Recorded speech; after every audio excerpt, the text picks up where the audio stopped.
എങ്ങോട്ട്? ആ ഉണ്ണിനിയായിട്ടാ? ഉക്ക് വിളിക്കാ? അതെയാ? ആ ആ എപ്പോഴാ പോവാ? രാത്രിയിലാ? രാത്രിയിലാ പഠിക്കാൻ പോണേ കുട്ടി? പകലല്ലേ പോവാ?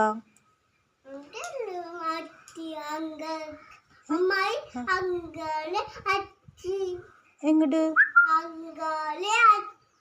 അതെയാ? ആ ആ ഉക്കുള്ള ആര്? ഉണ്ണിയാ? അല്ല എഴുതിയേ നോക്കട്ടെ, എഴുതിയേ.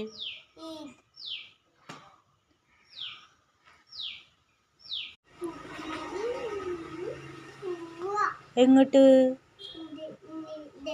ആ ഉണ്ണിനിയായിട്ടാ?